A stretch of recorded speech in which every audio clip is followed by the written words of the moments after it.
네, 한 주간 많이 기다리셨죠? 천재고 변호사 증권고시 패스 시간이 돌아왔습니다. 정말 많은 분들이 저희 교재를 가지고 열심히 공부하시고 또 질문도 올려주시고 저희가 또 거기에 답변을 해드리려고 많은 노력을 하고 있습니다. 어쨌든 기분 좋은 한 주였던 것 같습니다. 우리나라가 월드컵에서 사상 최초로 첫 승을 거둔 그런 한 주였는데요. 월드컵 우승만큼이나 우리 주식시장도 좀 주식시장에서 우리 개인 투자자분들이 다 우승을 해서 좋은 수익률이 나기를 고대해 보도록 하겠습니다.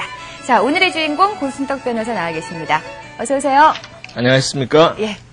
참 어쨌든 기분은 참 좋은 것 같아요. 예. 전 폴란드 경기를 보고 제가 한 10분 동안 울었습니다. 진짜요? 예. 하도 막 TV에서 바람을 잡으니까 저도 막 감정이 막 그쵸. 잡혀가지고 막 눈물이 펑펑 쏟아지더라고요. 네, 아무래도 이 황선홍 선수의 첫 골이 그 승리로 이끈 그 주인공이 된 것 같은데, 자, 우리 고 변호사께서도 우리 개인 투자자들, 개미 투자자들의 그 수익을 위한 첫 발자국에 가장 큰 도움을 주셨으면 하는 바람을 가져봅니다. 네, 고맙습니다. 예. 자, 오늘도 또 여러분들 공부를 하셔야 될 것 같은데요. 교재 204페이지부터 하도록 하겠습니다. 네. 204페이지, 이제 포인트가 그다, 포인트가. 가파르게 하락한 그 주가라든가 지수가 반등이 약하면 그 무너질 확률이 크다. 특히 전고점까지 못 가고, 이렇게 하락하면은 좀 무너질 확률이 더 크다. 이렇게 이제 말씀을 드렸잖아요. 그러니까 204쪽 그 그래프가 그거죠.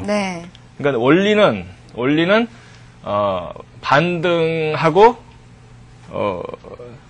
조정할 때 강하면서 또 다른 반등이 약하면은, 이제 그 무너진다. 그러니까 이제 포인트를, 책을 안 사신 분들이 아직도 계시니까, 제가 이제 포인트를 한번 적어보겠습니다. 그러니까 강하게 오르고, 그 다음에 약하게 빠져야지 강하게 또 가는데, 이게 아니고, 이제, 올랐다가, 이게 강하게 빠졌어요. 이게 강이고, 이게 약이면 확률상 어때요? 확률상 이 강이 확률이 아무래도 크죠? 그러니까 뭐 노래를 부르시는 분들은 꿍짝꿍짝 하면서 이제 생각을 하시면 되는데 이게 지금 그 204쪽에 있는 모습이죠. 근데 재미있는 게 그 이번 최근에 종합주가지수 차트, 일봉 차트를 보면 그런 모습이 사실 나타났어요.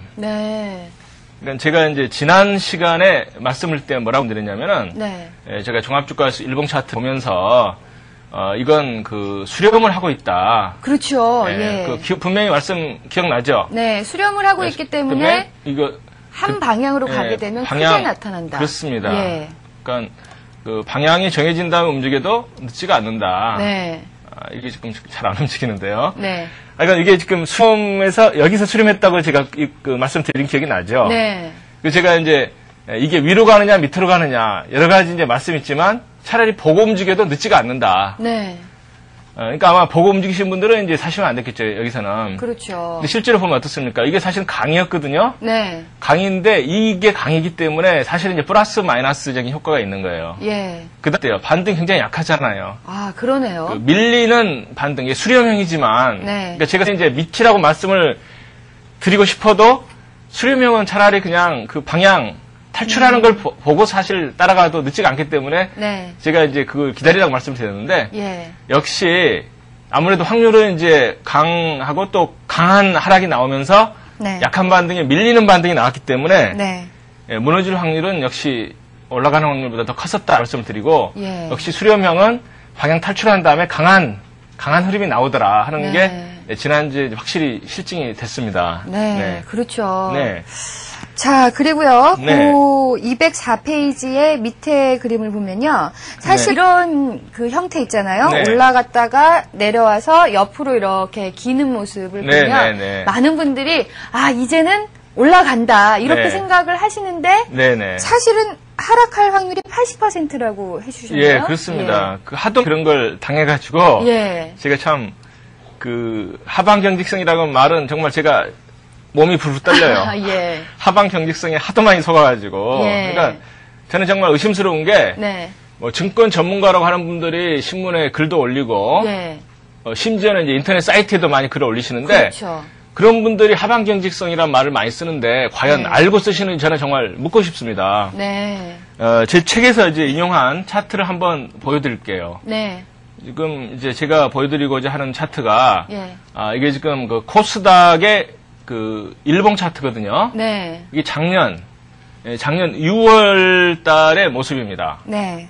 그러면 자 강하게 오른 것 같지만 또 조정도 강했죠. 그렇죠. 그러면 이제 박자가 강인데 이 강은 사실은 이제 저점이 높아지는 강이기 때문에 뭐 그냥 뭐 플러스 마이너스 네. 이제 방향을 기다린다고 보고 이건 분명히 강인데 반등은 약했다는 거죠. 네. 특히 이제 반등이 약한데 이게 특히 이제 문제가 있는 반등이라는 건 뭐냐면은 네. 이제 5일평선하고 20일평선이 붙어버렸다는 거죠. 예. 그러니까 탄력 있는 상승이라고 하면 5일평선은 20일평선에 떠야 되겠죠. 네. 제 책에서 그 상승 N자라고 맨날 강조한 게 그거잖아요. 네. 모든 차트가 동일합니다. 분봉도 마찬가지입니다. 근데 이제 붙었는데 강한 조정, 약한 반등. 네. 그 다음에는 거의 뭐 한 달 이상 폭락하는 그러한 엄청난 모습이 나오거든요. 그러네요. 예, 역시 마찬가지. 이것도 이때가 어때요? 반등을 했지만 그다음에 반등이고요. 예, 강한 조정이 나오고 네. 그러니까 플러스 마이너스 지금 박자가 비슷해진 거예요. 근데 네. 그다음에 약하니까 아무래도 확률은 밀리는 확률이 크죠. 네. 이것도 역시 하루 이틀 반등했지만 예. 옆으로 가니까 신문에서는 뭐 하방 경직성 확인. 네. 이제 드디어 코스닥 시장 뭐라고 했지만 역시 또 한 달간 폭락을 하는 거거든요. 예. 그래서 이런 것들이 과거에 계속 검증이 되기 때문에 네. 이거 보세요. 전부 똑같은 모습입니다. 그러니까 진짜. 이거 하방 경직성이 아니에요. 쪽박들이 거의 1년 동안 계속된 거거든요. 예. 그러고 나서 이제 2001년도가 된 거죠. 네. 그러니까 이런 모습, 이건 역사는 되풀이 됩니다. 네. 그렇기 때문에 이게 꼭 일봉 차트가 아니고 모든 파동, 나스닥을 보실 때, 네. 분봉을 보실 때 이런 모습이 나타나면 네. 위험 관리를 분명히 하셔야 됩니다. 예. 항상 하방 경직이라고 남들이 외칠 때 그 다음에는 폭락이 항상 나타났다는 거죠. 네. 확률은 제가 80%라고 이제 말씀을 드리고 있습니다. 제가요, 네. 이 책을 보면서 한번 이 분봉을 쭉 네. 봤어요. 근데 네. 정말로 이렇게 약간 떨어졌다가 네. 이제 이 이평선이랑 네. 이제 분봉이랑 이제 이격이 벌어지게 되면 이렇게 붙더라고요. 그렇죠. 근데 많은 사람들이 이렇게 붙게 되면 이제 올라간다라고 생각을 하지만 네. 그 다음에는 더 크게 하락하는 모습을 많이 봤거든요. 그렇습니다. 예. 그러니까 이평선이 붙을 때 네. 그게 이제 위로 가면은 엄청난 힘이 나오죠. 네. 그러니까 이평선이 붙었다는 이야기는 파동의 힘이 지금 인위적으로 눌렸다는 이야기고 예. 파동은 눌리면은 항상 못 견디고 나중에 이렇게 팍 튀게 돼 있죠. 분산을 하게 되죠. 그렇죠. 예. 샴페인 흔들어가지고 뚜껑 닫다가 열면 어때요? 팍 튀잖아요. 네. 그래서 이제 이평선이 모이면 남들은 이제 박스권 조정이라고 하는데 사실 진정한 투자자들은 네. 기다리셔야 돼요. 예. 위로 가면은 상당히 재밌다는 걸 기다리셔야 되고 예. 근데 이제 문제는 항상 기다리지 못하고 중간에 사고 팔다가 이제 원금 손실이 크죠. 그렇죠. 네, 예. 특히 선물이나 그렇습니다. 옵션 매매하시는 분들 네. 그런 분들은 정말 그런 때 항상 당해가지고 깡통을 많이 차시는 거고 맞아요. 그다음에 그 소형주 매매하시는 분들도 네. 반등이 약했을 때 그 세력이 인위적으로 그 무너지기 전에 세력이 팔아먹으려고 조금씩 그 작업하는 수가 많아요. 네. 그러니까 지수는 무너지는데 중소형주는 안 무너지고 며칠 버틴다 해가지고 절대 좋아하실 일이 아니에요. 네. 제가 몇 번 당했습니다. 예. 자, 정말 우리 축구와 좀 비교를 하게 되면 네. 히딩크 감독이 네. 오늘날이 있기까지 정말 그 전에 얼마나 많은 비판도 많이 받았었잖아요. 네, 하지만 네. 기다리고 차분하게 실력을 쌓아오니까 네. 오늘 같은 이런 또 좋은 일이 있는 거 아닙니까? 네. 예, 시장도 마찬가지인 것 같네요. 제가 예. 그 우리나라랑 폴란드 경기를 보고 네. 그 발 빠르다는 걸 실감했어요. 네. 우리도 이제 발이 좀 빠르다. 예. 제가 맨날 강조하는 게 개미는 좀 발이 빨라야 된다는 거잖아요. 그렇죠. 그래서 축구 경기를 보는데 그 발밖에 안 보이더라고요. 예. 한국 선수들 정말 발이 떠요. 예. 네. 자, 우리 프로그램을 시청하고 계신 우리 개미 투자자들, 개인 네. 투자자분들도 발빠르게 좀 움직이셔서 올해는 진짜 이 책으로 인해서 좀 많은 수익이 나셨으면 좋겠습니다. 네. 그러면 또 책으로 돌아가서요. 207페이지를 보게 되면은 네. 이제 상승 확률이 나와 있어요. 이런 모양을 찾으셔야겠네요. 네. 예. 예, 아까 제가 이제 흑판에 그려드리는 모습을 네. 뒤집으면 그게 예. 상승할 가능성이 많죠. 네. 그러니까 이제 쉽게 말씀드리면 주가의 파동 원리는 항상 같습니다. 그러니까 떨어지고 나서 옆으로 가면 네. 이건 반등의 실패라고 봐야지 하락의 저지라고 보는 것은 이죠. 예. 그러니까 위험관리상 떨어진 다음에 옆으로 가면 이건 반등의 실패하는 모습이라고 보는 게 안전한 거고요. 네. 그 다음에 주가가 올라가가지고 옆으로 가면 네. 사실 올라갔으면 어때요? 내려가는 게 정상인데 그렇죠. 올라갔는데 옆으로 가더라. 예. 그랬을 때는 아무래도 그 내려가지 않는 모습일 가능성이 크거든요. 네. 근데 그런 경우는 아무래도 올라갈 확률이 더 많습니다. 네. 제가 지난 시간에 아마 대구백화점 말씀을 드렸었나요? 대구백화점이요? 네. 얘기를 안 하신 것 같은데요. 지금 머릿속에서만 진행이 되나 봐요. 예. 그러면 이제 대구백화점을 말씀을 제가 드렸었어야 했나 봐요. 네. 그러니까 대구백화점이라고 하게 되면은 2001년도 5월 달에 이제 그 대구백화점의 모습입니다. 네. 보시면은 2달간 폭등을 했죠. 네. 폭등을 했는데 이게 이제 첫 상한가거든요. 네. 상을 주고 옆으로 가죠. 네. 옆으로. 그러니까 이 상당한 한 달 이상의 박스권을 전혀 안 무너지고 예. 위에서 옆으로 일주일간 갑니다. 네. 어때요? 거래량도 굉장히 줄어들었죠. 그러네요. 그러니까 이것은 완전히 세력이 이 첫 상한가. 이건 나는 매집이 끝났으니까는 뭐 따라올 사람 따라오라 하는 그 자신만만한. 예. 그러니까 제가 이제 책에서 가끔 쓰죠. 네. 세력 등장 신고다. 예. 세력도 상당히 양심적입니다. 자기가 이 박스권을 전부 샀다고 네. 신고를 해줘요. 예. 그러고 나서 물량이 안 나오죠. 네. 보세요.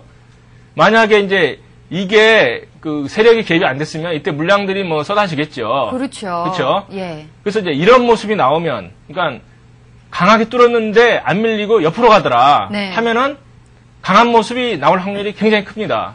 어때요? 네. 그러네요. 그냥 상한가가 나오죠. 예. 그 다음 날은 상한가 갔다가 물론 이제 팔긴 했습니다만은 그러고 나서는 어때요? 일봉 파동에서 저점이 높아지고 네. 또 이 모습은 5평선, 5일선 그 파동도 위로 도는 파동이죠. 네. 그러니까 저점이 1, 2, 3가 나왔습니다. 예. 그러고 나서는 이제 정신없이 이제 올라가는 그런 거죠. 그러니까 이런 모습은 뭐 분봉에서도 마찬가지고 일봉에서도 마찬가지인데요. 다만 파동의 크기만 틀리다 이거죠. 네. 그래서 이런 모습이 나타나면 뭐 세력이 땡겨서 올라간다 생각하시면 틀림이 없고요. 네. 항상 그 역사는 되풀이된다고 말씀을 드렸는데 예. 이런 것들도 보면 작년 그 하순의 작년 말의 모습이죠. 네. 상당한 그 박스권이죠. 네. 제가 좀 돌려서 보여드리면은 이런 그 올렸다 내렸다 이제 한 달 동안 흔드는 이 박스권을 지나서 그냥 훌쩍 뛰어오면서 상한가가 나와요. 이 상한가. 네. 그러면 자 이때 왔다 갔다 한 두세 달 동안 했던 이게 크게 네. 보면 박스권이잖아요. 그렇죠. 근데 이걸 다시 상한가로 탈출다. 네. 역시 세력은 또 등장 신고를 한 거예요. 예. 그러고 나서 조정을 하는데 거래량은 많이 나오지가 않고 네. 이 박스권을 절대 안 깨고 정확히 반등을 시키죠. 네. 그런 다음에 어때요? 역시 세력은 2달 동안 또 장사를 하더라. 네. 그러니까 2달이 뭡니까? 뭐 계속 나오네요. 그러네요. 한 4달 장사를 한 거죠. 예. 그러고 나서는 이제 이 11선 밑에서 하락했자, 무너지는 그 N자가 나오죠. 네. 제가 204쪽에서 한 모습과 똑같죠. 네. 강한 하락 다음에 옆으로 가면 이것은 하방 경직성이 아니고 무너지더라. 네. 역시 세력주도 똑같이 진행이 됩니다. 어쩌면 저렇게 저희 교재에 나온 네. 그 모양대로 저렇게 이겼는지 참 신기하네요. 그러니까 세력이 뭐 제가 책을 쓰기 전에 한 거기 때문에 예. 뭐 세력들이 뭐 11선 지지꼭 하면서 올라가는 모습이라든가 네. 뭐 올라가서 옆으로 세우는 모습 네. 이런 것들은 정말 아는 분들은 안 따라가면 사실은 그 문제가 있는 분들이에요. 예. 그러니까 저는 뭐 소형주 같은 경우는 별로 안 하지만 네. 뭐 대구백화점이라든가 여러 개 그 유명한 세력주가 있습니다. 네. 거기서 그 정형적인 그러니까 제 책대로 교과서적인 모습이 나타나면 네. 그냥 사놓으면 예. 분명히 좋은 소식이 있는 거죠. 예. 네. 아, 정말, 근데 네. 사실 저런 모양의 네. 그 종목들은 일반 투자자분들은 첫 상한가 또는 네. 두 번째 상한가가 되면 다 매도를 하세요. 놀리죠. 예. 그리고 나서 이제 옆으로 조정을 받으니까 이거 끝났나 보다라고 네. 생각을 하고 다 매도를 하는데 사실은 그때부터 시작이네요. 그렇습니다. 예. 예. 그러니까 항상 박스권을 상한가로 돌파하고 네. 근데 이제 주의하실 점 뭐냐면은 네. 박스권을 상한가로 돌파했는데 예. 그 다음 이제 며칠의 모습이랍니다. 네. 만약에 그 강한 음봉을 치면서 무너지면 그건 뒤풀이라고 생각하셔야 되고 네. 그렇지가 않고 상한가로 샀는데 물량이 적게 오히려 물량은 그 거래량을 줄면서 별로 안 밀리더라 하게 되면 네. 위로 갈 가능성이 굉장히 크죠. 예. 세력이 뭐하러 상한가로 다 사가지고 팔지도 않고 옆으로 갑니까? 그렇죠. 네. 예. 자, 그렇다면은 209페이지에 네. 나오는 그림도 보면은 고점 막판 상승이 강할 때라고 이제 그림 제목을 붙여주셨거든요. 네, 제가 몇 번 말씀을 드렸죠. 예. 항상 그 막판에 갑자기 올라가면 이건 뭔가 수상하다. 네. 그러니까 박스권을 그 상한가로 돌파하는 것은 굉장히 강한 모습이지만 네. 한참 올라간 다음에 상한가가 나오면 네. 아 이건 막판에 가깝구나. 예. 한 번만 더 보실래요? 네. 대구백화점 뭐 여러 가지 세력주가 있습니다만은 그냥 네. 제가 차트를 띄웠기 때문에 네. 이 대구백화점의 일봉 모습을 보겠습니다. 이때 박스권을 돌파하는 이런 모습은 굉장히 좋아요. 네. 박스권을 돌파하는 그 초기 상한가는 굉장히 좋은 모습이죠. 네. 이런 모습들은. 예. 근데 이런 건 어때요? 한참 올라갈 때는 쭈삣쭈삣 올라갔죠. 네. 근데 느닷없이 상한가를 치는 거예요. 예. 그러면 이건 박스권이 아니잖아요. 박스권은 이미 탈출을 했는데. 네. 그럼 이건 세력이 마지막에 개미를 유인하는 상한가일 가능성이 크다 이렇게 생각하시면 됩니다. 예. 대구백화점이 분명히 지금 그런 모습이죠. 예. 그러고 나서 윗근 이것은 세력이 이제 팔아먹기 시작하는 거. 그러니까 이런 모습은 좀 나쁜 거죠. 네. 그러니까 박스권에서 처음에 올라가서 옆으로 가는 것은 강한 모습이지만 네. 고점에서 윗근 달리고 뭐 이런 모습들 이거 굉장히 인위적인 모습입니다. 그러니까 이런 것들은 조심하셔야 됩니다. 네. 근데 참 희한한 게 네. 이 밑에서 이렇게 차근차근 올라올 때는 종목이 안 보이다가 네. 저렇게 많이 올라서 상한가를 딱 치면 그때 종목이 보인다는 분들도 참 많으시거든요. 그렇습니다. 예. 사실 그 제가 책에다가 드려드린 그 차트는 뭐였냐면은요. 네. 전기 초자였거든요. 예. 우리가 이제 일반적으로 생각할 때는 전기 초자라고 하면 어때요? 그 우량 기업이죠. 우량 기업이고 외국인이 이제 주로 매매를 한다고 우리가 알고 있죠. 그렇죠. 예. 근데 외국인들도 분명히 세력입니다. 분명히 세력이기 때문에 네. 되게 보면은 막판에 이제 강하게 치는 경우가 굉장히 많습니다. 네. 한 번을 이게 지금 제 차트에서 나오는 제 책에 나오는 모습이 이 일봉 차트 같은데요. 네. 이걸 한번 간단하게 한번 보여주시면 좋겠습니다. 예. 중간에 이제 박스권은 이미 오래전에 탈출해가지고 옆으로 가고 네. 이때도 이제 한번 힘을 쓰죠. 네. 근데 이것은 이제 파동이 뭐 5일선 파동도 여러 번 뭐 3 바닥에서 나온 거기 때문에 사실은 이제 굉장히 그 올라갈 만큼 올라갔거든요. 네. 근데 이때는 이제 올라가는 모습이 양봉이 짧은데 위에서는 큰 걸 한 2번 주면서 완전히 개미들 유인하죠. 네. 그러고 나서는 뭐 한 2달간 뭐 폭락하는 아유. 모습이 나오죠. 예. 그러니까 이런 모습들은 외국인이 작전하는 모습입니다. 네. 예, 그러니까 그런 모습들은 항상 역사는 되풀이되는 거고요. 예. 지금 최근에 일본 모습을 한번 보면은 이게 네. 이제 언제냐면은 2002년도 3월달 모습이죠. 네. 그러니까 이때도 짧은 양봉들이 쭉 나타나다가 막판에 느닷없이 긴 양봉이 나타나죠. 네. 거의 뭐 상한가까지 갈 것처럼 했다가 막판에서 개미분들이 좀 많이 고점에서 물리셨을 거예요. 네. 그러니까 이게 전기 초자라고 하는 우량 종목인데도 불구하고 세력이 장난치는 모습은 똑같더라. 그러니까 네. 막판에 장대 양봉 또는 상한가 갔다가 이렇게 흔들면서 파는 모습. 네. 그런 다음에 역시 한 2달 고생을 꼭 시킵니다. 그러니까 막판 불꽃 이건 정말 조심하셔라. 네. 그러니까 이 큰 양봉이 나왔다고 해서 무조건 좋은 게 아니라 네. 어느 위치에서 나왔느냐가 상당히 네, 중요해요. 네, 네, 네, 예. 네. 자, 그렇다면은 저희가 209페이지까지 쭉 네. 살펴봤고요. 210페이지 네. 지지선과 저항선으로서의 고점과 저점 네. 이렇게 또 짚어주셨는데요. 네. 자, 요 내용도 좀 설명을 해주시죠. 예.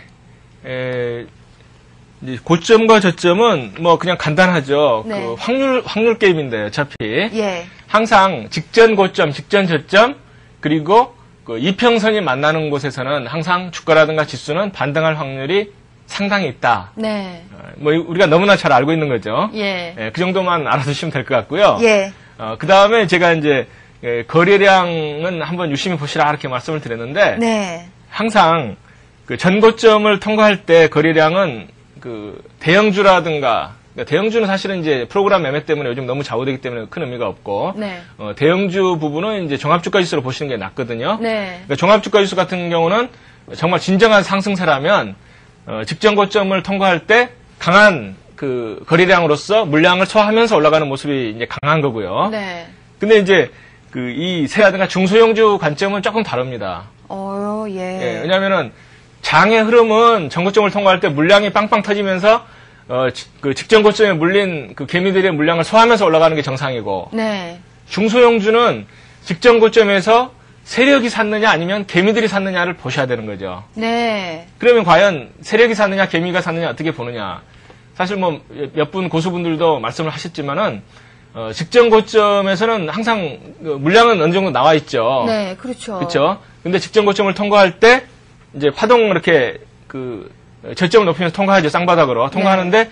직전 고점 통과할 때 거래량이 더 많이 나오면, 네. 그럼 문제가 좀 있는 거고요. 예. 그렇지 않고 적으면 이건 세력이 물량을 다 잡았기 때문에 개미들이 물렸다면 열심히 팔 텐데, 네. 개미들은 본전 심리 때문에 팔게 되잖아요. 그렇죠. 근데 세력이 샀기 때문에 물량이 적게 나온 거라 생각하면 되게 맞을 확률이 큽니다. 네. 그러니까 이 직전 고점 통과 시 거래량이 대형주냐 중소형주냐에 따라서 좀 다르게 보셔야겠네요. 그렇습니다. 예, 대형주 같은 경우는 직전 고점 통과할 때 거래량이 많은 게 오히려 더 상승 여력이 있지만, 예. 중소형주 같은 경우는 거래량이 적어야지만, 네. 더 상승할 가능성이 있다. 네네. 예. 자, 여러분들 지금 뭐 중소형주 사실 개미 투자자분들이 참 좋아하시잖아요. 너무 좋아하세요. 예. 그러니까 이 거래량이 대형주와는 좀 다르다는 것을 기억을 해두셔야지, 예. 이 직전 고점에 물리시는 일이 그렇습니다. 없겠어요. 예. 사실 중소형주라고 그래서 제가 이제 한마디만 더 붙여서 말씀드리면은, 네. 저한테도 이메일이 왔는데, 네. 많은 분들이 그동안 털리거나 좀 손실을 본 분들이 많아요. 그렇죠.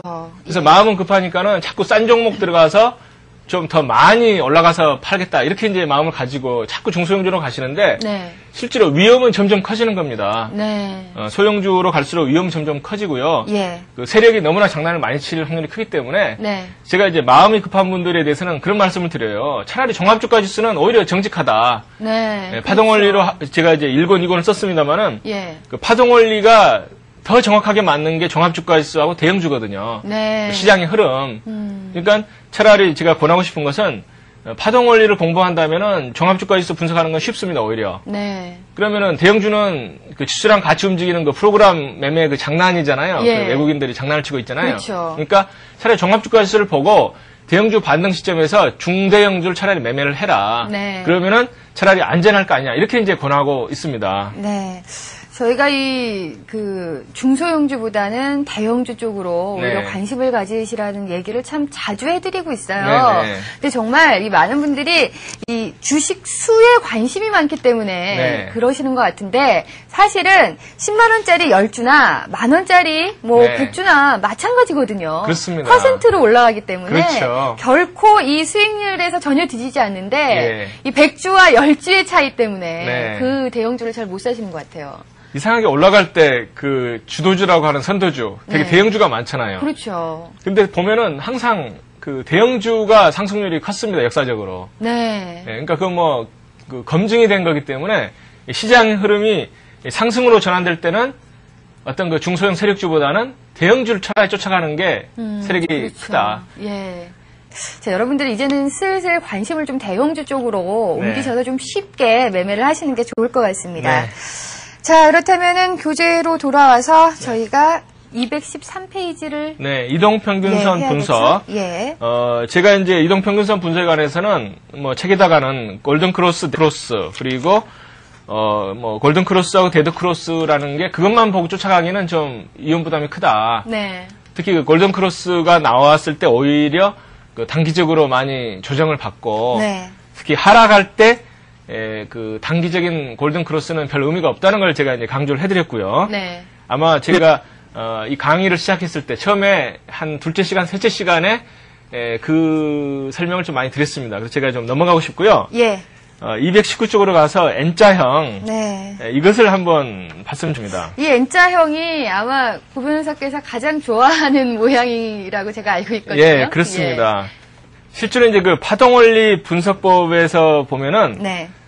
이제 큰 파동, 작은 파동 여러 개를 이제 한꺼번에 보시는 게 좋다고 말씀을 드리잖아요. 네. 큰 추세는 이제 큰 파동의 모습을 보고, 작은 추세는 실시간으로 먼저 변하기 때문에 실시간 변화는 작은 추세 변화를 주시하라. 이렇게 이제 말씀을 드리는데요. N자형이라고 하는 것은 그 파동이 이제 겹친 걸 의미를 하죠. 네. 파동이 겹친 것을. 예. 그러니까 항상 파동은 원리가 비슷하죠. 예. 그러니까 큰 파동, 작은 파동이 같은 방향으로 움직이면 강하다. 그리고 큰 파동, 작은 파동이 예. 그 하락적으로 움직이면 강한 하락이 나온다. 이게 네. 이제 그 파동의 진리라고 저는 말씀을 드리고 싶거든요. 예. 그러니까 제가 이제 N자형이라고 썼지만 네. 그 N자형 그 이론의 핵심은 뭐냐면 네. 큰 파동, 작은 파동이 같은 방향으로 움직이더라 하는 겁니다. 네, 그렇다면은 이번 시간에 네. 이 고 변호사께서 계속해서 N자형 파동을 네. 사실 지금까지 많이 강조를 하셨거든요. 네네. 아주 정확하게 좀 제대로 배워봐야 될 것 같아요. 네. N자형 파동은 이제 큰 파동, 작은 파동이 이제 같은 방향으로 가는 거거든요. 예. 그러니까 그 파동 공명의 법칙이라고 또 물리학 시간에 나와요. 네. 그러니까 가령 똑같은 사람이 예. 그 파동을 똑같이 가지고 그 하게 되면 큰 파동 목소리가 커지고 소리가 예. 크게 들리고 서로 이제 반대되는 파동으로 이야기하게 되면 서로 예. 상쇄돼 가지고 웅웅웅 무슨 소리인지 모르잖아요. 예. 그래서 이제 그 상승 N자라고 하는 것은 네. 파동이 겹치는 걸 말하는 거거든요. 예. 제가 한번 이제 그렸습니다. 네. 보통 10MA가 생명선이요. 그렇죠. 일봉서 그렇고 30분봉에서도 22평선은 굉장히 중요한 겁니다. 네. 그럼 이제 22평선이 상승이라고 하는 것은 지금 큰 추세는 위로 가고 있다는 걸 이야기를 하는 거죠. 그렇죠. 근데 5MA가 이렇게 한다는 이야기는 그 쌍바닥이 나는 거예요. 네. 그러니까 20MA 위에서 위로 도는 거거든요. 네. 그렇게 되면 사실 이 모습만 보면은 잘 모르시겠지만은 사실은 이 밑에 이미 저점이 하나 있는 겁니다. 예. 이게 쌍바닥이잖아요. 네. 그러면은 쌍바닥은 파동 원리상 위로 갈 가능성이 크고 또 여기서 지금 돌기 때문에 이 모습. 네. 그러니까 이것도 상승 신호, 이것도 쌍바닥의 상승 신호에서 그러니까 이때 사면은 항상 상승할 확률이 크다 하는 게 이제 상승의 N자라는 거고요. 네. 그다음 하락 N자는 반대로 20MA는 지금 꺾이는 상황에서 네. 5MA 파동이 꺾이는 거죠. 예. 그래서 이때 음봉. 이게 이제 그 매도시로라는 거거든요. 네. 그러니까 이제 이것도 파동이 여기서 꺾이고 있기 때문에 하락. 네. 그다음에 그보다 작은 파동도 꺾이고 있기 때문에 하락. 네. 그래서 이제 파동이 하락으로 겹치는 거고 이건 파동이 위로 겹치는 거거든요. 네. 그래서 이런 모습은 그 일봉에서 5이평선하고 22평선을 볼 때도 마찬가지고요. 네. 종합주가수 30분봉을 보실 때도 역시 항상 똑같은 모습으로 그 움직이더라. 네. 한번 이제 최근의 모습을 한번 볼까요? 예. 네, 종합주가지수 최근에 한번 모습을 보시면은요. 네. 이제 이 부분이죠. 네. 여기서는 이제 옆으로 가기 때문에 좀 제대로 잘 모르겠죠. 네. 근데 이런 모습들이 이게 그러네요. 빨간 게 22평이고요. 30분봉에서. 예. 이제 그 까만 게 5이평선 아닙니까? 네. 근데 이게 보면은 이런 모습이 출현한 여기서부터 이제 확실히 하락세로 이때 확정이 된 거죠. 계속 N자형으로 나오네요. 그러니까 반등을 하더라도 고점 저점이 낮아지는 하락 N자형 지금 반등이기 때문에 네. 반등 모습은 좀 강하게 보이더라도 어때요?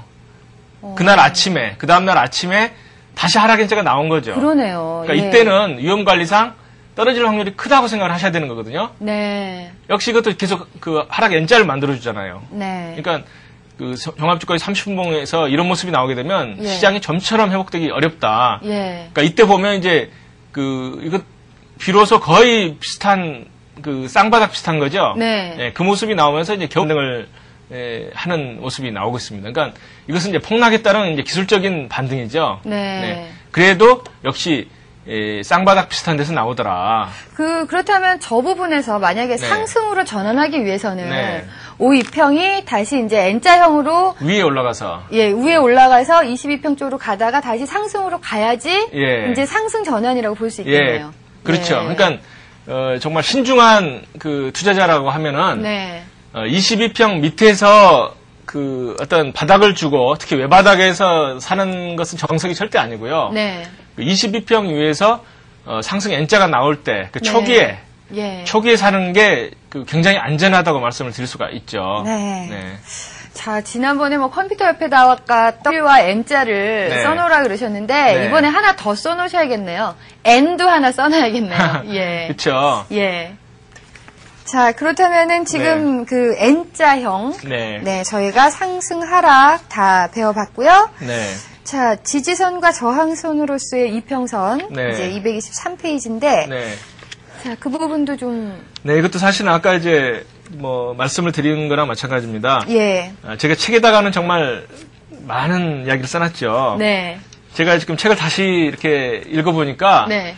언제 이런 이야기까지 다 써놨나 할 정도로 예. 정말 깨치 많이 예. 산 것 같습니다. 네. 제가 이제 223조 쓴 그 내용은 어떤 거냐면요. 예. 우리가 기계적으로 알기 때문에 실패하는 측이 많습니다. 네. 뭐냐면은 주가는 22평 위에 올라가 있다가 22평에 닿으면 반등하더라. 그때 제하라. 네. 이런 그 신념을 가지신 분들이 많아요. 예, 그런 분들 많아요. 그렇죠? 예. 그래서 21선이 지지선을 가지는 의미는 네. 이를테면은 그게 뭐 본전 심리, 개미들로 치면 본전 심리고 예. 세력으로 치면 자기 본전 가격이 왔기 때문에 이제 뒤풀이를 한번 시켜서 마저 팔아먹기 위한 그 포인트가 이제 21선이 될 가능성이 많거든요. 예. 근데 이제 중요한 포인트는 뭐냐면은 그 반등하는 그 일봉의 파동이 네. 직전 일봉 파동보다는 높은 파동이 나와야지만이 되는 거고 네. 만약에 그 저점이 낮은 상태에서 21선이 닿게 되면 오히려 그 약한 반등 다음에 강한 하락이 나올 가능성이 많죠. 네. 그런데요, 네. 이 지지선이나 저항선은 뚫리는 경우가 있잖아요. 네. 예. 그 언제쯤 이게 뚫리게 되나요? 보통 이제 파동 원리로 보면은 네. 그 외바닥에서 이제 뚫는 것보다는 쌍바닥에서 뚫을 확률이 아무래도 많겠죠. 예. 근데 이제 대개 보면 22평이 이제 생명선이기 때문에 위로 이제 힘차게 뚫고 올라가야 되는데 네. 대개 보면 그 두 번 때리면서 뚫을 확률이 큽니다. 아, 예. 제 책에는 이제 이평선을 두 번 때릴 때 강한 양봉이 나오면 이평선 뚫리면서 이제 타고 올라간다. 네. 올라갈 가능성이 크다. 예. 그러니까 이제 확률 게임이죠. 네. 그럴 가능성이 크다고 이제 말씀을 드렸고, 예. 반대로 뒤집어 놓고 보면, 반등하던 주가가 다시 똑같은 이평선으로 내려오면서, 네. 가령 21선에서 반등한 주가가 다시 21선까지 하락을 또 하더라. 네. 그렇게 되면, 특히 그 전고점까지 못 가고 다시 내려오는 이 주가는, 네. 이평선을 두 번 때리게 되면 뚫고 내려갈 가능성이 굉장히 큽니다. 예. 그러니까 굉장히 위험하거든요. 예. 그렇다면은 그 네. 같은 경우는 그러니까 고점이 낮아지는 쌍봉 형태가 되겠네요. 21선 위에서. 그렇습니다. 고점이. 예. 특히 뭐 쌍봉이 나오면 신뢰성은 굉장히 크죠. 네. 그러니까 무조건 21선에서는 반등하기 때문에 사야 된다. 네. 이거 아시는 분들은 두 번 때리면 뚫린다고 하는 것까지 아셔야만이 예. 제대로 매매를 하시는 거죠. 예. 자, 정말 많은 분들이 21선만 닿으면 일단은 무조건 매수를 해놓고 네. 보시는 분들이 있는데 그거보다는 좀 더 확인 과정이 필요하다. 예, 그리고 그렇습니다. 저희가 이제 지금 교재를 통해서 하나씩 배워가는데 이 배우는 과정에서 여러분들이 아마 이런 것도 느끼실 것 같아요. 네. 그러니까 예전에 배웠던 내용과 지금 배웠던 내용을 이렇게 합성을 시키면 더 빨리 이해가 네. 되지 않을까 그런 생각이 드네요. 예. 사실 이제 강의가 네. 제가 이제 아는 친척분이 네. 아마 우리 고모님인데 네. 강의를 좀 열심히 들으시더라고요. 예. 근데 저한테 그래요. 사실 뭐 책을 안 사셔서 제가 책을 한 권 이제 드리긴 했는데 네. 고 변호사가 이렇게 맨날 고점 저점 이야기만 하냐. 예. 그래서 제가 그게 바로 파동원리 분석법입니다. 아, 예. 말씀드렸거든요. 네. 그래서 이제 뭐 제 책도 그렇지만은 전체적으로 보면 주제는 파동원리 분석법이고요. 네. 또 제가 이제 책을 쓸 때 앞에서부터 쭉 뒤까지 읽다 보면은 약간 그 반복되는 그걸 조금 약간 좀 가미를 했습니다. 네. 그러니까 한 번만 딱 읽고 이제 뭐 숙달한다기보다는 네. 읽다 보면은 뭐 분석 원리, 뭐 실전기 보면 같은 내용이 조금 이제 그 업그레이드 돼가지고 계속 나오죠. 네. 그러니까 끝에까지 뭐 한 몇 번 읽으시면은 그러면 좀 마스터가 되실 것 같습니다. 네. 근데 어떨 때 보면요. 네. 이 두 번째가 아니고 네. 처음에 네. 처음부터 52평이 22평을 뚫는 경우도 있잖아요. 네네. 예. 그런 거는 어떻게 확인할 수가 있죠? 그 이제 강하게 뚫리면 돈다 뭐 이런 건데요. 네. 사실 이건 이제 김정철 소장님이 TV에서 열심히 강조한 겁니다. 예. 저는 이제 변호사기 때문에 어떤 분이 좀 새로 독창적인 것을 말씀을 하시게 되면 분명히 인용해야 된다고 보고요. 네. 뭐 가령 제 책에도 어떤 분이 독창적인 걸 말씀하신 부분에 대해서는 네. 분명히 인용을 했습니다. 예. 반대로 이제 제 책 중에 그 스토캐스틱이라든가 그 독창적인 부분이 워낙 많으니까 네. 제 책을 인용하시는 분들은 분명히 인용을 해주시기를 이제 부탁을 드리고요. 예. 그렇지 않으면 저작권 침해될 수가 있죠.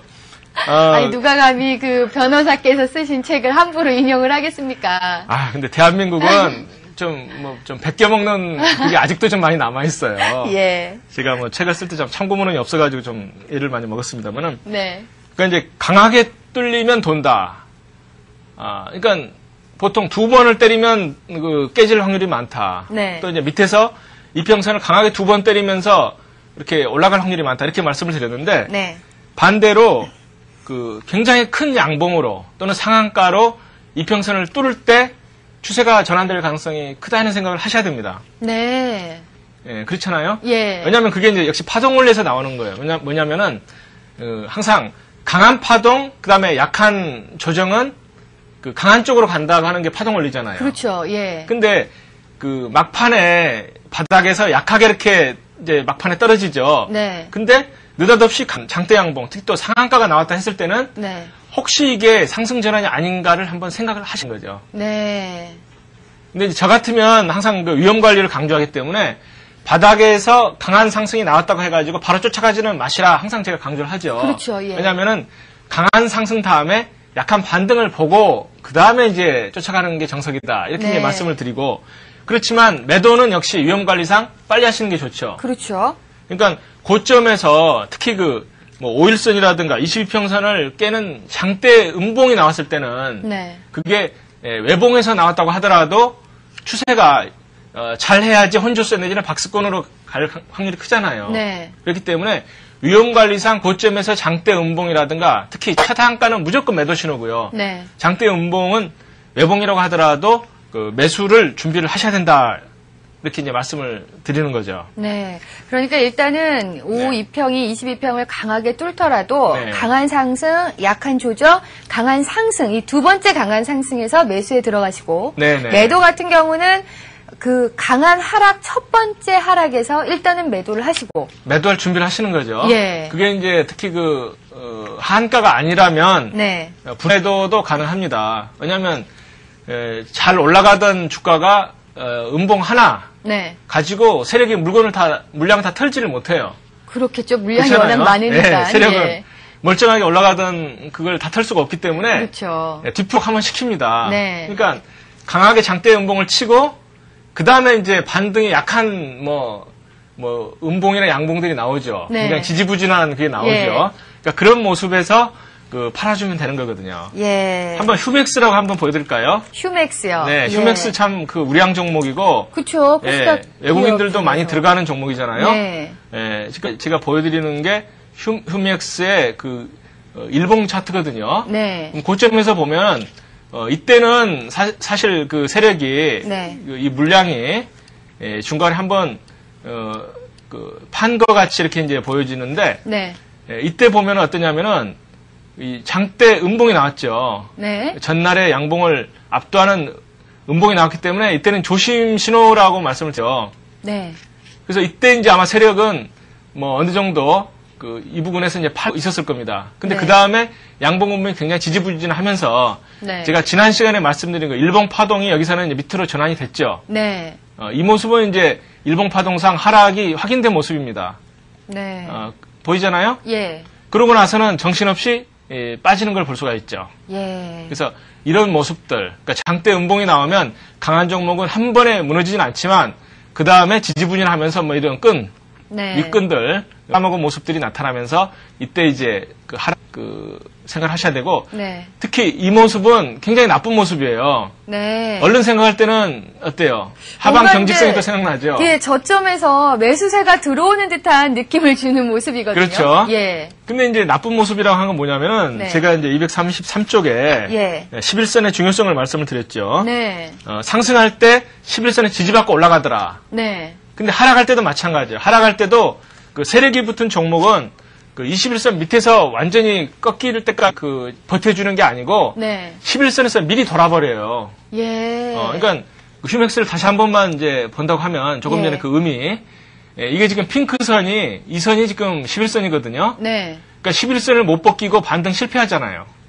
예. 그러니까 세력주는 올라갈 때는 이렇게 11선을 안 깨고 한번 이렇게 받쳐주지만 네. 내려갈 때 11선 깨고 내려갔는데 특히 그 21선까지 갔지만 저는 오히려 관심 포인트는 11선으로 못 갔다는 게 오히려 큰 포인트 생각합니다. 네. 그러니까 11선 반등에 완전 실패한 거죠, 이건. 그렇죠. 그런 다음에 역시 폭락이 나오더라 하는 거거든요.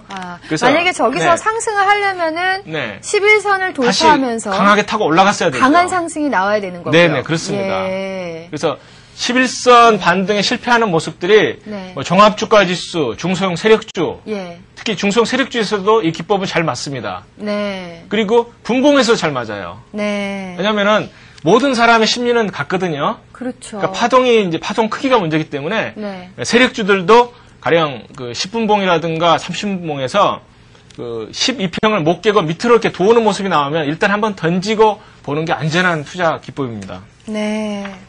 자, 저희가 네. 이 프로그램을 진행하면서 11선에 대해서 상당히 많은 얘기를 해주셨는데 네. 지금 보니까 정말로 사실 캔들의 모양, 저 봉의 네. 모양은 네. 이 캔들 분석 책이나 이런 데서 봤을 때 네. 저가 매수세가 들어오고 있는 모습이다라고 많이 나와 있거든요. 네네네. 하지만 중요한 거는 뭐 이동평균선 밑에 있느냐 위에 있느냐가 더 중요한 거겠네요. 네네, 그렇습니다. 네. 종합주가지수에서 한 번 더 보여드릴게요. 그러니까 이게 모든 파동은 제가 항상 원리는 똑같다 말씀을 드리거든요. 네. 지금 이제 235쪽 책에 보면 이제 11선의 중요성을 말씀을 드리는데, 네. 그 11선이 결국은 이제 파동에서 보면은 12평은 다 같다, 원리는 같다, 이렇게 이제 보시면 틀림이 없거든요. 예. 이게 지금 최근의 모습입니다. 지금 그 종합주가지수 30분봉 차트 최근의 모습인데요. 이게 언제냐면 5월 13일입니다. 네. 이때 보면 어때요? 12평선에서, 이게 핑크선이 제가 12평선이라고 말씀을 드렸죠. 네. 12평선에서 지지받고 올라가는 모습이 나오고. 그러네요. 예. 이때도 12평선에서 뭔가 좀 받쳐주죠. 네. 근데 무너질 때는 어때요?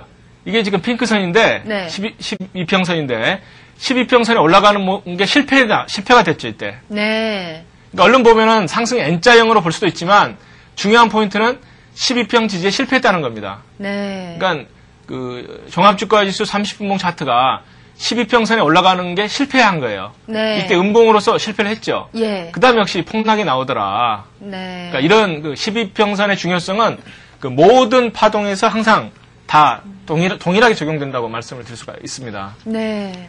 자, 저는 오늘 저희가 이제 쭉 배워오면서 네. 무슨 생각이 들었냐면, 이 어떤 거든, 이 봉이든, 뭐, 쌍바닥이든, N자형이든, 네네. 어느 위치에서 나타나냐에 따라서 이 판단이 달라진다는 것을 네. 우리 투자자분들이 꼭 생각을 하셔야 될 것 같아요. 네네네. 무조건 N자니까 매수다가 아니고 이게 22평 위에 있는지 11선 위에 있는지 이런 것들을 네. 하나하나 좀 체크를 해봐야겠네요. 예, 그렇습니다. 예. 제가 그때 그 대한민국에 또는 뭐 세계에서 알려진 그 매매법이 4가지가 있다고 말씀드리긴 하죠. 네.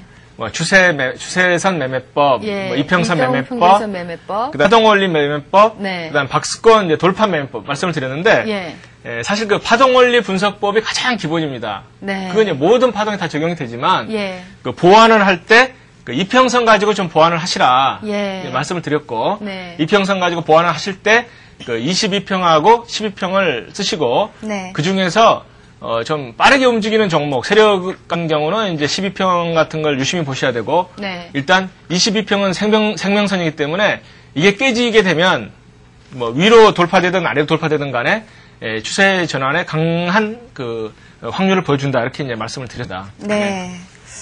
자, 그리고 나서 교재를 보게 되면은 저희가 지금까지 다 배웠던 것을 네. 이제 한번 쭉 정리를 해 놓으셨네요. 네. 예. 이평선의 고점과 저점의 추세라고 있는데, 네. 5일선의 쌍바닥, 예. 그다음에 21선의 복합 쌍바닥. 네. 근데 항상 파동은 같은 방향으로 움직이면 강하기 때문에 네. 뭐 22평선이 쌍바닥이고 예. 52평선이 쌍바닥인 경우에는 그게 가령 일봉 차트든 네. 또는 뭐 분봉 차트든 간에 그 파동에 따른 강한 상승이 나오게 됩니다. 네.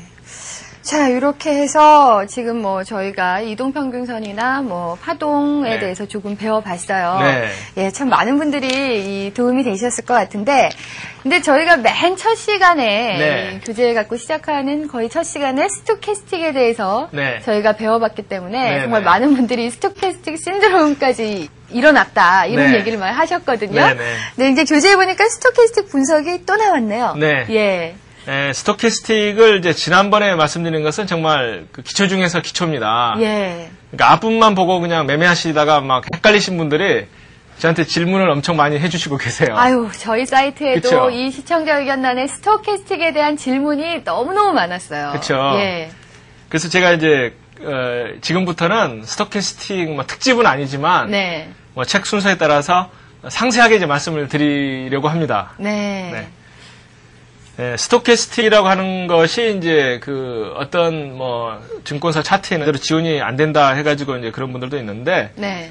증권사에 문의하시거나 좀 알아보시면은 그 활용하실 수 있는 충분한 네. 그게 가능하거든요. 예. 그러니까 그건 증권사에 좀 문의를 하시고요. 네.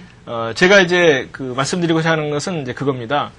책에서는 제가 이제 일반적 분석 방법이라고 몇 가지를 소개해드렸어요. 네. 그것은 뭐냐면은 많은 분들이 스토캐스틱을 활용을 할 때 그 사용하시는 몇 가지가 있습니다. 네. 근데 그게 실제로 잘 안 맞는 경우가 많거든요. 예. 그렇기 때문에 제가 이제 일반적인 것을 설명을 드리고 뒤에서 제가 권하는 방법은 뭐다고 하는 것을 또 말씀을 드리죠. 네. 스토캐스틱을 한번 다시 돌아가 볼까요? 네. 스토캐스틱으로 돌아가서 근데 오늘은 네. 저희가 시간이 조금밖에 안 남았기 때문에 네. 이 스토캐스틱에 대해서 일단은 일반적인 분석 방법의 맛을 일단 보여드리고 네. 다음 시간에 자세하게 하도록 네. 하겠습니다. 네. 우선 예. 그 첫 번째 말씀드리고 싶은 것은 뭐냐면은 스토캐스틱의 수치가 있습니다. 네. 수치는 0하고 100 사이만 왔다 갔다 하는 거죠. 그렇죠. 그렇죠. 예. 그러니까 MACD라든가 뭐 다른 뭐 무슨 오실레이터 지표랑 틀린 게 뭐냐면 주가라든가 지수는 절대적인 값을 가지고 움직이죠. 네. 물론 이제 주가가 뭐 마이너스가 되는 경우는 없죠. 네. 뭐 돈을 물어내라 뭐 이런 경우는 없이 예. 뭐 0원 되면 끝나지만 뭐 고점이라든가 사실 저점은 뭐 어떤 그 상대적인 게 아니라 절대적인 그러니까 마음대로 움직이죠. 네. 근데 스토캐스틱은 그 상대적인 지표이기 때문에 그러한 그 주가라든가 지수를 그 보완할 수 있는 좋은 지표다 이렇게 제가 말씀을 드리는데 네. 0하고 100 사이를 움직이는데 보통 이제 그 어떤 뭐 스토캐스틱도 이제 변수가 많죠. 네. 근데 일단 많은 분들이 어떻게 지금 이제 생각을 하시냐면은 스토캐스틱이 0하고 100 사이에서 움직이는데 70 이상이면 그 과열권이고 네. 30 이하면 침체권이다. 네. 그렇죠. 그렇게 이제 책에서도 많이 소개가 됩니다. 일반적으로. 예. 그러다 보면 이제 좀 착각이 생기는 거죠. 네. 만약에 70 이상이 과열권이면 70 이상이 되면 그 매도가 정석이죠. 그렇죠. 예. 그리고 30 이하가 되면 매수가 정석이라고 생각하시는데 네. 그렇지가 않더라 하는 거거든요. 예. 제가 이제 지금 종합주가지수 그 차트를 한번 보여드릴게요. 네. 이제 많은 분들이 이제 차트를 만들고 계시는데 네. 이게 종합주가지수 차트거든요. 예. 저 같으면 이 까만 선이 이제 과열선입니다. 네. 밑에 있는 까만 선은 이제 침체선을 나타내는 거거든요. 네. 근데 이제 저 같은 경우는 그 70하고 30은 신호로서 조금 떨어지거든요. 예. 저는 이제 80을 놓고 봅니다. 네. 70보다는 역시 80에서 한번 이렇게 뭐가 흔들리는 모습들이 나오죠. 네, 그러네요. 네. 그러니까 예. 70보다는 80이 저는 오히려 실효성이 큰 거고요. 예. 그 다음에 이제 %K, %D 선 두 개가 있지만은 20을 기준으로 했습니다. 네. 그러니까 하나가 역시 20에 들어가니까 기술적으로 반등 나올 가능성이 크다 하는 걸 알 수가 있죠. 네. 그래서 이제 그 제가 좋아하는 과열선, 침체선은 80하고 20입니다. 예. 80하고 20.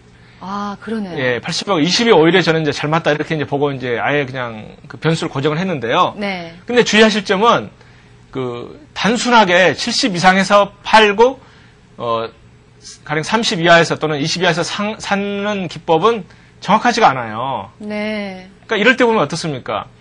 제가 이걸 20으로 설정을 했죠. 네. 그러니까 30이면은 이 정도 되죠. 네. 이 정도. 근데 이 정도 돼가지고 산 분들은 어때요? 계속해서 하락을 기다리셔야겠네요. 예, 거의 한 2주일 동안 내려가죠. 네. 그래서 이제 제가 이제 말씀드린 건 뭐냐면은 70하고 30은 또는 이제 제가 좋아하는 뭐 80하고 20은 하나의 그 마음의 준비를 하라는 거지. 네. 이것만 보고 매매했다가는 특히 그 매수 시점에서 너무 빨리 잡을 수가 있다는 거거든요. 네. 그래서 안 되겠다. 그래서 이제 30하고 70만 가지고 하는 경우는 안 되겠다는 것을 말씀을 드리고요. 네. 오히려 그 22평선과 같이 연결시키게 되면은 네. 차라리 이건 22평선이거든요. 일봉에서. 예. 그러면 22평선 밑에 있을 때는 그 매수 관점이 아니고 매도 관점이잖아요. 그렇죠. 그렇죠. 예. 그러니까 이게 30이라든가 20 밑으로 들어갔다고 해가지고 사서는 안 된다는 거죠. 네. 오히려 의미가 있다고 하게 되면 네. 매도 관점이기 때문에 그 22평 밑에서는 차라리 70이라든가 80 밑에서 꺾일 때 팔아라. 네. 이 말은 타당해요. 예. 그러니까 22평 밑에 있을 때입니다. 네. 이때는 붙어가지고 움직이기 때문에 이제 그런 말씀을 드릴 수가 없고, 예. 이때는 타당하죠. 예. 20평 밑에서는 매도 관점이기 때문에. 네. 그 다음에 그 30에서 사라고 하는 것은 오히려 22평 위에 있을 때, 네. 그때는 사실 들어가지도 않았죠. 네. 그러니까 이때는 이제 적용되는 게 아니고요. 예. 쭉 가서 보면은 이게 종합주가지수를 기준으로 해서 봤을 때 22평 위에 있을 때는 이게 위에서 이제 깔짝깔짝 하죠. 네. 이때는 이 침체권에서 그러니까 22평을 주가라든가 종합주가 안 깼을 때는 침체권에서 사가지고 기다리면은 일단 뭐 손해는 안 볼 가능성 크죠. 네. 그러니까 뭐 이때는 이제 수익이 난 경우지만은 이때는 수익이 많이 났죠. 네. 이때는 22평 위에서 이제 대부분의 수익이 많이 났는데 22평 위에서는 침체권에서 샀을 때 손해를 안 보고 팔 수 있는 기회. 그러니까 꼭 예. 뭐 이익이 난다고는 말씀을 못 드려요. 네. 근데 손실을 안 보고 팔 수 있는 기회는 된다. 예. 그래서 무조건 70을 적용하는 게 아니고 예. 22평선 가지고 적용하시는 게 좋고 네. 그리고 일봉 파동에서 또는 이제 그 파동에서 그 고점 저점을 보시고 네. 파동의 저점이 높아졌을 때 특히 그 신뢰성이 굉장히 큰 거잖아요. 네. 그러니까 일봉 파동에 가령 그 저점이 높아졌는데 스토캐스틱 침체권에서 나온다든가 뭐 들어갔을 때는 뭐 큰 손실을 안 볼 가능성이 크다 그런 것을 이제 말씀을 드릴 수가 있죠. 네. 일단은 뭐 스토캐스틱의 과열권, 침체권에 대해서는 네. 많은 분들이 네. 이 뭐 30선 이하에 있다가 30선을 돌파했을 때가 매수 시점이고 네. 70선을 깨고 내려왔을 때가 매도 시점이라고 네, 이제 네. 얘기를 많이 하시잖아요. 네, 그런데 네. 단순하게 스토캐스틱만 보는 게 아니라 네. 이 스토캐스틱의 움직임과 함께 이동평균선의 모양이 지금 어떤지를 보고 판단을 하는 게 맞다. 그렇습니다. 예. 그러니까 많은 분들이 안 맞다고 생각하시는 이유가 뭐냐면은 네. 그 스틱이 보조지표잖아요. 네. 그러니까 기본 파동을 제가 이제 강조를 하는데 네. 기본 파동에서 쌍바닥이라든가 쌍봉의 신호를 분명히 주는데도 불구하고 그 스토캐스틱의 그 혼란스러운 그러니까 예. 잘 헷갈려서 이제 질문들을 하시거든요. 예. 그러니까 기본 파동이 모습이 그 확실하면 네. 스토캐스틱이 어디까지나 보조지표이기 때문에 네. 그 참고용입니다. 네. 그러니까 기본 파동이 항상 우선이라는 걸 절대 잊지 마시기 바랍니다. 아니 그런데 정말 저희가 아무리 이 주식시장에 참여하고 있는 분들이라도 이 월드컵 기간만큼은 네. 축구 얘기를 알 수가 없어요. 그렇죠. 그렇죠. 전 네. 국민이 지금 열광을 하고 있는 상황인데 네, 네. 갑자기 궁금증이 생긴 게 네. 우리가 만약에 네. 아니 저는 확신합니다. 16강에 진출할 거라고 확신을 하는데 네. 16강에 진출을 하면 네. 주가에는 어떤 영향을 미칠까요?